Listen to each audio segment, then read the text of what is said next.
Let's talk about the dragon and me. So there is a situation, and the dragon has a false perception of reality. So, what is this dragon? The dragon is the sensations I feel, the emotions, and these are deep in my subconscious based on thoughts I may not have articulated myself, and there is a false perception of reality out here, right? So there is a situation, let us say, and let's take the example of this manager who has to take a decision about new software, and it's a complex thing. The software will lead to changes. uh, Things may get better in the long run, but there could be a lot of chaos in the short run. And the false perception of reality could be that I cannot make mistakes. If I make mistakes, I will lose the respect, the acceptance of my colleagues, my superiors. So, this false perception of reality is really leading to an overestimation of the threat, an underestimating of one's ability to cope, that when things go wrong, I simply will not be able to cope. And this leads to a lot of anxiety. All this is happening simultaneously, of course, and it's not as sequential as I'm putting out here. And when the anxiety is felt, it's really quite uncomfortable, and one is seeking an escape from this anxiety. And the me ends up taking a safety strategy like contracting, like not taking risks, right? And so, how do I not take risks? So, maybe I overanalyze, I keep doing analysis, multiple spreadsheets, checklists, this scenario, that scenario. So, I'm doing something. So, it feels like I'm doing something about the problem, but I'm also stuck in indecision. So, in the short term, it is alleviating anxiety because I'm not doing anything, so things can't really go wrong, but I'm also doing something, like I'm worrying and doing something.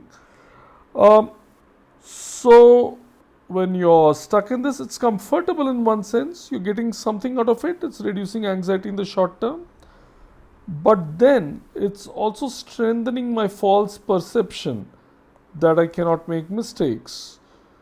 So it's actually making things worse in the long run. Maybe people are getting impatient, irritated with me, but I can show them all my spreadsheets, my analysis. So there is no new learning really. There is no new information I'm getting to challenge my false perception of reality. And as a result of this, what is going to happen is that in the long term, I am actually simply making my anxiety worse. My anxiety dragon is just getting larger and larger.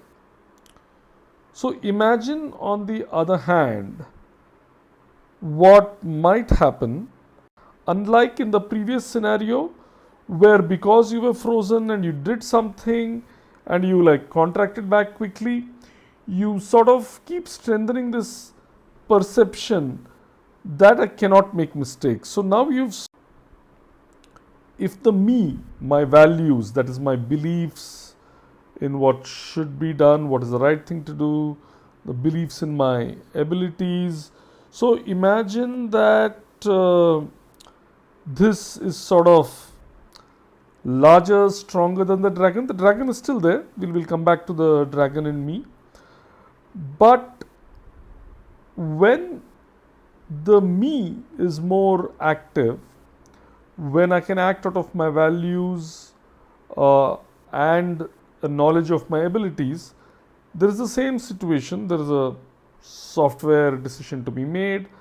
There is an accurate perception of reality. So, what is this accurate perception of reality? Yeah, it could be something like let's say there will be trade offs. Okay, so there are going to be issues, there will be trade-offs. Transition will be painful. So there is no way I can actually take away the pain of transition, right? So I make a realistic assessment of the situation. It's not that I don't analyze things now, I still do analyze things, but there is a realistic assessment of the threat and my ability to cope. So I know that certain things are going to go wrong. We don't know what those things are. There is going to be uncertainty.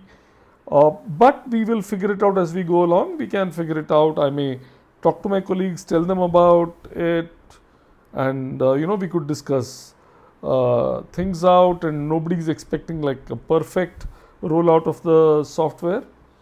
Anxiety is still there because remember that the dragon is there. The dragon is very deep rooted in our unconscious, in our past, in a lot of things. And the dragon does have a role too. We'll come to that, right? So in this kind of a situation, what do?